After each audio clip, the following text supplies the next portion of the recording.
Hey guys, welcome back to my channel. This is Satyam, a CBSE 10th grader, and this video is going to be super productive study session. So yeah, let's start the vlog. So guys, अभी फिलहाल देखो मैं maths का coordinate geometry का मैंने सोचा कि direct मैं सर के नोट से रिवीजन कर लूँ बिकॉज मैंने उनका लाइव क्लास नहीं किया था। एंड सडनली मेरे दिमाग में एक बात आई कि मैंने जो फॉर्म दिया था उसमें मैक्सिमम लोगों ने कहा था कि स्टडी टिल कैंडल मेल्ट करो, तो मैंने सोचा कि चलो कर ही लेते हैं। इसी के साथ साथ देखते हैं कि क्या कैंडल मेल्ट हो जाता है कि पहले सर का जो दिया हुआ क्वेश्चन है वो कंप्लीट होते हैं। एंड यार 3 घंटे लग गए एंड ये टाइमलेस बहुत ज़्यादा ही फास्ट है। मैं अराउंड 1:15 से मैं बैठा था पढ़ने के लिए एंड 3:15 हो गया था तब जाके कैंडल जाके मेल्ट हुआ। देख सकते हो वीडियो का स्पीड बहुत ही ज़्यादा है। एंड गाइस मैंने देखा कि आप में से मैक्सिमम लोगों ने मेरे कमेंट बॉक्स में पूछा है कि मेरे प्री बोर्ड का रिजल्ट, तो यार मेरे प्री बोर्ड का रिजल्ट 11 तारीख को आएगा, 11 जैन को। मैं उसका डेफिनेटली वीडियो डालूंगा, आप चिंता मत करो यार। एंड हमारा फाइनली 2.1 के सब्सक्राइबर हो गया है, इसके लिए thank you so much to all of you. And देखो ये कर रहा था मैं, उसके साथ ही साथ मुझे कुछ क्वेश्चन में डाउट हो रहा था तो मैं वो लेक्चर से देख भी कर लेता था एंड कुछ नोट से भी कर रहा था। जैसे केस बेस्ड क्वेश्चन मुझे पूरा डाउट था तो इसलिए पूरा मैंने लेक्चर से ही देख लिया वो केस बेस्ड वाला। देखो कैंडल पूरा मेल्ट होने वाला है, केस बेस्ड वाले पे था तब कैंडल जाके पूरा मेल्ट हो गया। एंड तब तक मेरे लैपटॉप का टैब का चार्ज भी खत्म हो गया। देखो खत्म हो गया हमारा सेशन एंड कैंडल अभी भी चल रहा है। एंड गाइस ये जो क्लिप था ना ये मेरे वीडियो के स्टडी सेशन के बीच का था। मैंने इंट्रो में लिख दिया था कि स्टडी टिल कैंडल मेल्ट, इसलिए मुझे ये वाला क्लिप पहले रखना था। बाकी उसके बाद तो और भी स्टडी किया है तो वीडियो आप आगे देखते रहो।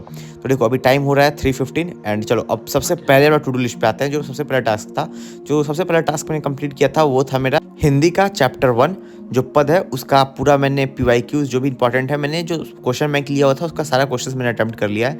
सारा मतलब मैक्सिमम क्वेश्चन अटैम्प्ट कर लिया है मैंने उसका। एंड उसको करने में अराउंड मुझे करने में 3 घंटे लग गए थे अराउंड।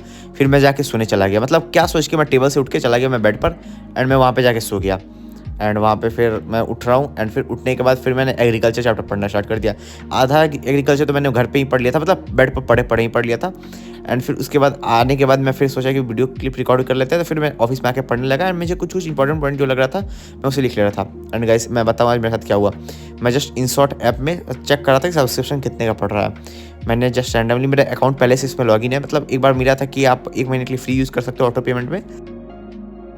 मैंने ऑटो पेमेंट करके खरीद लिया था, उसमें 1 महीना आपको फ्री सब्सक्रिप्शन देंगे फिर उसके बाद पैसा कटेंगे। तो मैंने उसको ऑटो पेमेंट करके 1 महीना यूज़ करके उसका ऑटो पेमेंट डिलीट कर दिया था। अब देखो मैंने क्या किया कि मैंने सब्सक्रिप्शन खरीद लिया। मैंने सोचा कि इस बार देखते हैं कितने सब्सक्रिप्शन पड़ा, तो फिर 1149 का सब्सक्रिप्शन था। एंड मुझे लगा कि ये भी ऑटो पेमेंट में ही रहेगा, मतलब हाँ 96 रुपया पर मंथ काटेंगे।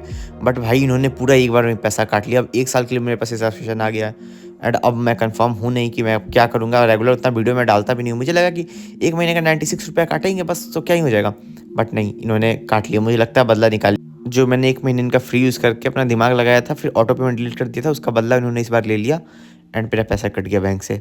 एंड अब मैं घर पे क्या बोलूँगा मैं ये सोच रहा हूँ। अगर कोई आइडिया है तो भाई कमेंट में बता देना यार, जिसको बोल के मैं बच सकूँ।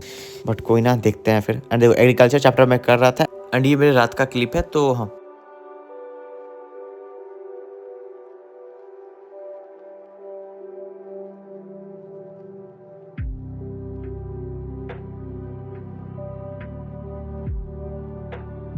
एंड आप बताना कि आपका ज्योग्राफी का सबसे टफ चैप्टर कौन सा लगता है। मैंने ऑलरेडी बताया हुआ है, तो अगर याद है कि जो मेरा टफेस्ट चैप्टर है तो बता देना। एंड गाइस मेरा प्री बोर्ड 2 भी स्टार्ट होने वाला है 15 या 16 से मेरा प्री बोर्ड 2 स्टार्ट हो जाएगा।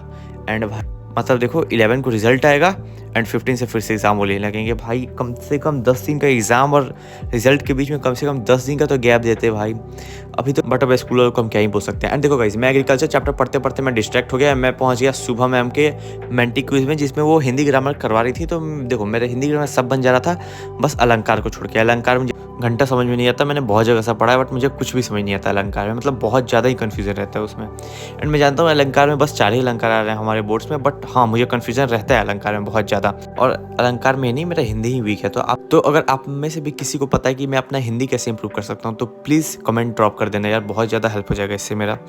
फिर मैंने मेंटी क्यूज अटैम्प्ट किया एंड फिर उसके बाद मैं दोबारा पढ़ने लगा एग्रीकल्चर चैप्टर।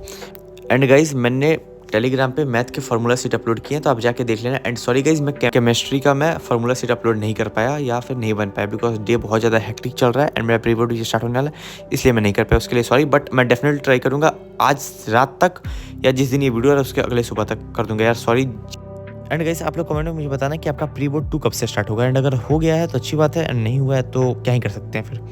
अभी आपके पास और टाइम है, आप पढ़ लो, जितना कवर कर सकते हो कर लो। एंड गाइस मैं एग्रीकल्चर पढ़ते पढ़ते मुझे जो इंपॉर्टेंट पॉइंट लग रहा था वो मैं बुक को मतलब नोट्स को बंद कर दे रहा था एंड अपने मन से लिख रहा था। बट हाँ, यहाँ पे मेरा नोट्स खुला हुआ है, बट मैं उसके तरफ देख नहीं रहा था, मेरे दिमाग में जो आ रहा था मैं वो लिख दे रहा था एंड फाइनली ये भी जाकर कंप्लीट हो ही गया। एंड जो टेक्निक मैं यूज़ कर रहा था इसको एक्टिव रिकॉल टेक्निक कहते हैं एंड आप भी यूज़ कर सकते हो। एंड फाइनली हमारा SST कंप्लीट हो गया। अब चलो हम चलते हैं अपने दूसरे टास्क पे, जो कि है कृति दीदी के स्कोर 100 बुक से क्वेश्चन प्रैक्टिस करना। एंड गाइस इसका पूरा कॉम्बो का पैक मिलता है, बट मैंने सिंगल ऑर्डर किया था मैथ्स का, क्योंकि मुझे चेक करना था कि ये बुक है कैसा। बट ये बुक लिटरली बहुत ज़्यादा औसम है।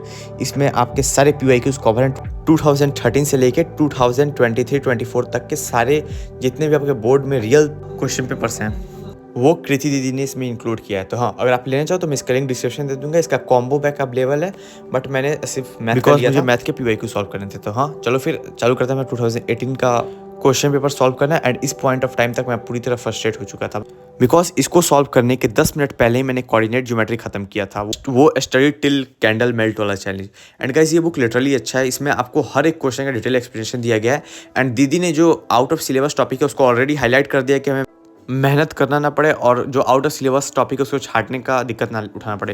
एंड गाइस इसमें MCQ तक का भी पूरा डिटेल एक्सप्लेनेशन दिया गया है। एंड गाइस ब्लैंकेट को इग्नोर करना। देखो मैंने सिर्फ सेक्शन ABC बनाया था, उसके बाद तो मैं पूरी तरह थक चुका था। एंड इसके क्वेश्चन बहुत आसान थे यार, 2018 के क्वेश्चन तो बहुत आसान थे, बट फिर भी मैं थक गया था, इसलिए मैंने उसके आगे नहीं बनाया एंड मैं फिर सोने चला गया। एंड मैं बता दूं मेरा कितना सही था, तो मेरा टोटल सही था। मैंने जितने क्वेश्चन अटैम्प्ट किए थे उसमें टोटल के टोटल सही थे। And that's it for the video guys. And चलो अब हम चल के अपना टू डू लिस्ट पे टिक कर देते हैं। एंड गाइस देखो फाइनली हमारा सारा टू डू लिस्ट कंप्लीट। चलो फिर बाय।